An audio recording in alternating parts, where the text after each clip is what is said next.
Assalamualaikum. Jadi hari ni kita nak, saya nak terang sikit bagaimana cara untuk buat formatting dengan cepat.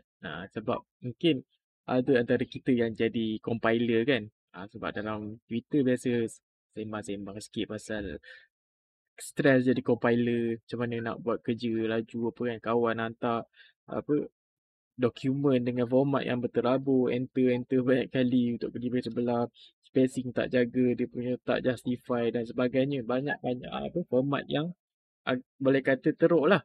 Dan kita yang jadi compiler ni yang susah. Sebab banyak kerja nak kena baiki.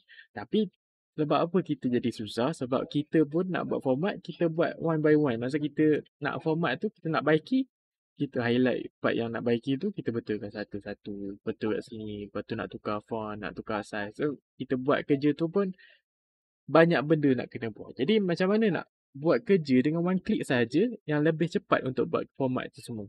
Okey.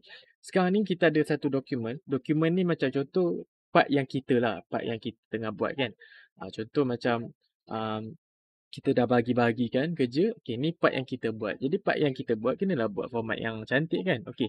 Jadi dokumen kita ni apa yang kita perlu tahu adalah kita nak set dekat sini style dalam dokumen ni. Mungkin pelajar selalu jarang gunalah benda ni. Jarang guna penggunaan style ni.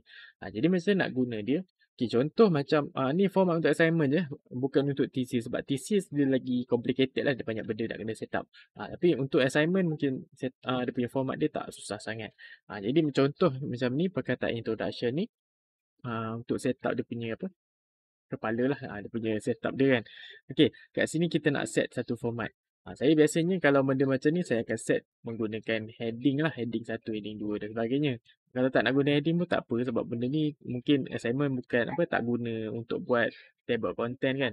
Tapi nak guna pun tak ada masalah sebab saya suka untuk refer dekat navigation pane. Okey, jadi kat mana kita kat sini kita kena modify dululah. Contoh kat sini kita modify kepada format yang kita nak.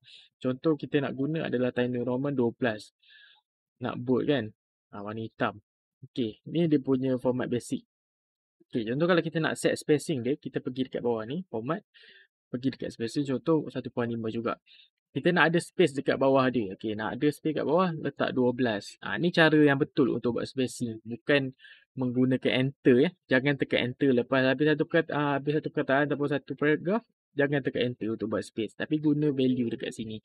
Satu line spacing bersamaan 12 point. So saya guna 12 point lah kat sini. So okey. So kita dah set kat sini heading kan. So kita klik je. Nampak? Macam tu. So kat sini klik juga. Okay, contoh kat sini, body tag, saya suka create satu lagi. Create satu style yang kita namakan dia body lah. Contoh body tag ke body ke ikut suka. Kita modify juga. Contoh kita nak 12. Size Times New Roman 12 hitam. Paragraph dia contoh 1.5. 1.5 nak ada spacing saya letak 12 juga contoh. Okay, in case nak ada indent ataupun tak nak kena letak guna function yang kat sini special. Jadi saya tunjuk. Okay, sekarang ni saya letak first line 1.27 ataupun 0.5 inci kan. Saya letak value macam ni. So saya okey kan. Okey.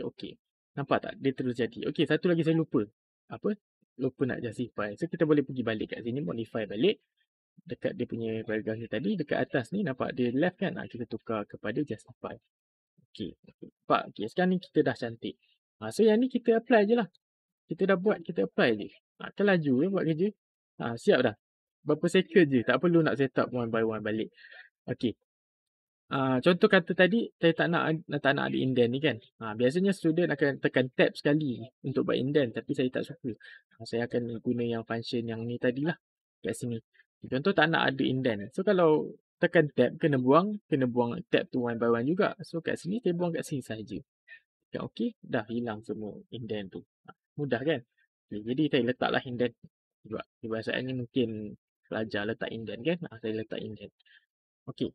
Sama juga kalau ada gambar pun, saya suka letak satu lagi style.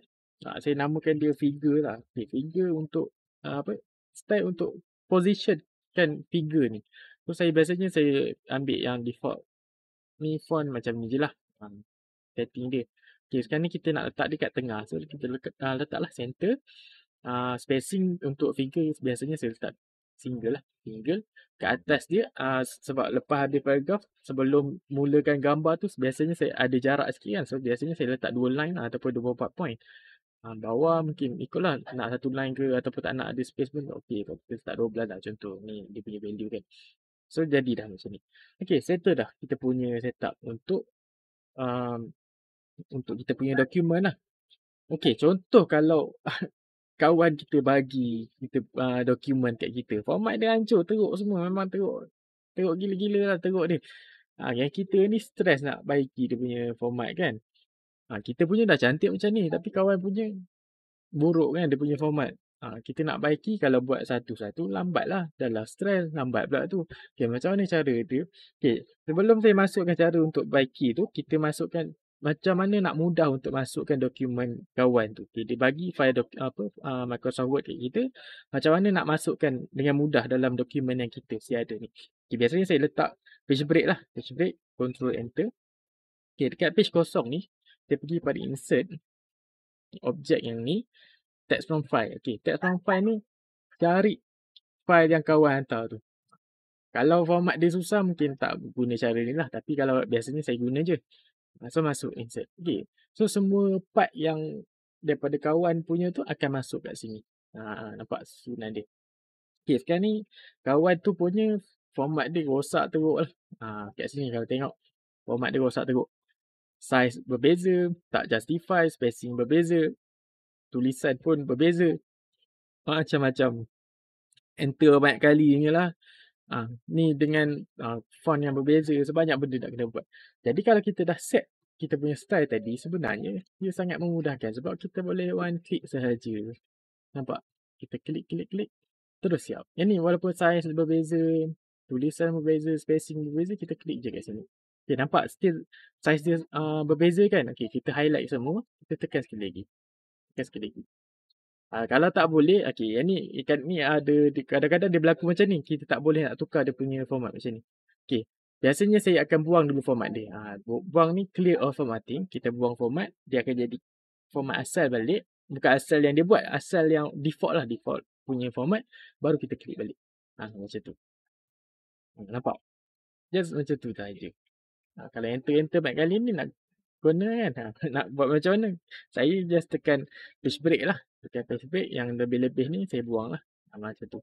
So yang ni just klik lah. Yang ni macam ni font lain ni. Font yang ada bold ke apa kan. So kita tukar balik. Kita klik. Kalau tak boleh kita buang. Baru klik balik. Macam tu. Yang ni pun sama lah. Contoh kat sini kalau nak sama format. Tekan video. Nampak macam tu. Macam tu je lah cara dia. Okay, yang ni page break satu lagi. Okey, selesai. Sekejap je kalau ikutkan macam berbanding daripada kita macam contohlah kan. Satu ni kita nak betulkan ada salah kat sini, kita nak kena tekan justify, nak kena tukar spacing kat sini, kena tukar spacing kat sini. Lepas tu kalau font dia lain, kita kena tukar pula kat sini, kena tukar size pula, banyak kerja nak kena buat. Berbanding dengan kita set dekat sini, kita main klik-klik saja. Klik-klik macam tu je. Dan style ni banyak lagi penggunaan dia. Contoh nak letak nak buat heading kat sini, nak buat position table, content dalam table tu, nak buat untuk caption, kita boleh caption table ataupun figure kan, kita boleh buat style khas untuk caption tu dan macam-macam lagi. Kena yang part tu kena explore sendiri lah kalau nak buat. Ini cara yang mudah lah saya tunjukkan. Okay, InsyaAllah tu saja, dah terlalu panjang ni. Moga dapat amalkan lah. Moga-moga mudahkan kerja untuk buat lepas ni insyaAllah. Terima kasih tengok panjang sangat ni kan. Okey, terima kasih. Assalamualaikum warahmatullahi wabarakatuh.